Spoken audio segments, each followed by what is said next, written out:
नमस्कार प्यारे स्टूडेंट, आप सभी का स्वागत है आपके अपने YouTube चैनल लेट्स डिस्कस में। प्यारे स्टूडेंट, जैसा कि स्क्रीन पर देख रहे हैं, आज हम पढ़ने और समझने वाले हैं क्लास 10th का सामाजिक विज्ञान, जो कि वर्कशीट नंबर 13 होगा, जो कि 5 अगस्त 2021 के लिए होगा। तो आज हम पढ़ेंगे सत्ता में साझेदारी। इससे पहले वाले वर्कशीट में भी हमने पढ़ा था, तो चलिए इसे प्रॉपर वे में डिस्कस करते हैं। श्रीलंका एक द्वीपीय देश है जो भारत के दक्षिणी तट से कुछ ही किलोमीटर की दूरी पर स्थित है। इसकी आबादी करीब 2 करोड़ है और दक्षिण एशिया के अन्य देशों की तरह श्रीलंका की आबादी में भी कई जातीय समूह के लोग रहते हैं, यानी यहाँ भी कई जातीय समूह के लोग रहते हैं। जैसे देखिए, इसमें श्रीलंका में सिंहली लोग जो है ना, सिंहाला लोग जो है ना, वो 74% है।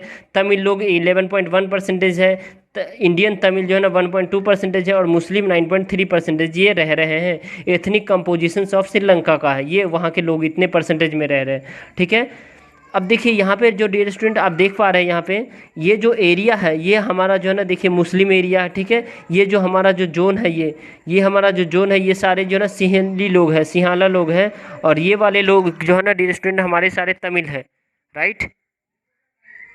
अब हमें यहाँ पे देखना है डियर स्टूडेंट, जो 1948 में श्रीलंका स्वतंत्र राष्ट्र बना और सिंहली समुदाय के नेताओं ने अपनी बहुमत के बल पर शासन पर प्रभुत्व जमाना चाहा। इस वजह से लोकतांत्रिक रूप से निर्वाचित कर सरकार ने सिंहली समुदायों की प्रभुत्व कायम करने के लिए अपनी बहुसंख्यक प्रशस्ति के तहत कई कदम उठाए। अपनी बहुसंख्यक यानी कि यहाँ पे जो सिंहली लोग हैं ना, उन्होंने कई कदम उठाए। यानी 1956 के कानून द्वारा उठाए गए कदम क्या थे वहाँ, तो देखिए सिंहली को एकमात्र राजभाषा बना दिया गया और इस प्रकार तमिल भाषा की उपेक्षा यानी तमिल भाषा को कम नीचा दिखाया गया। ठीक है, सिंहली को ही एक राजभाषा बना दिया गया, राइट।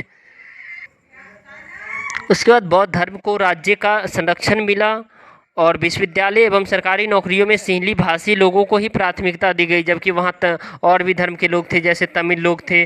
ठीक है, तमिल श्रीलंकाई थे, मुस्लिम थे, इनको उनमें जगह नहीं दी गई, राइट।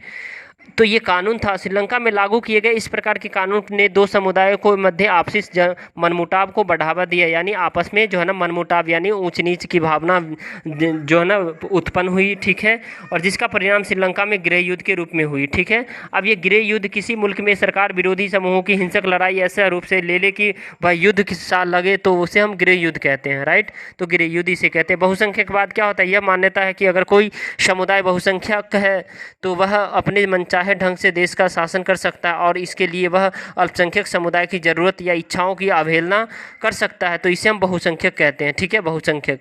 अब देखिए, इसमें बेहद ही आसान से वर्कशीट है आज का आपका डियर स्टूडेंट। श्रीलंका के संदर्भ में कौन सा असत्य है, कौन सा गलत है। ठीक है, तो श्रीलंका वर्ष 1948 में स्वतंत्र हुआ, तो ये बिल्कुल जो है ना ये सही है, ये सही है। उसके बाद जो ना तमिल श्रीलंका का सबसे बड़ा जातीय समूह है, बिल्कुल तमिल जो है ना श्रीलंका का सबसे बड़ा जातीय समूह जो है ना, इसमें ये नहीं है, ये ही आपका आंसर सही होगा। ठीक है, और यह भारत के दक्षिणी तट के कुछ दूरी पर, किलोमीटर दूरी पर स्थित है, बिल्कुल है, स्थित है। तो आपका ये ऑप्शन जो रहने वाला है ये बी रहने वाला है। निम्नलिखित में से कौन सा श्रीलंका के 1956 के कानून विरोधी विशेषता है, तो बौद्ध धर्म को राज्य का संरक्षण दिया गया, इसमें ये कहा नहीं जा सकता उतना। ठीक है, लेकिन सरकार नौकरियों में सिंहली लोगों की प्राथमिकता दी, बिल्कुल इसमें जो है ना विशेषता है।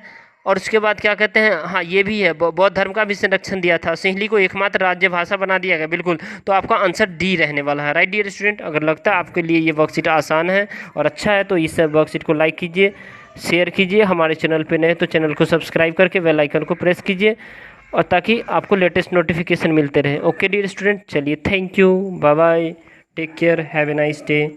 तो फिर मिलते हैं नेक्स्ट वर्कशीट में डियर स्टूडेंट, चलिए।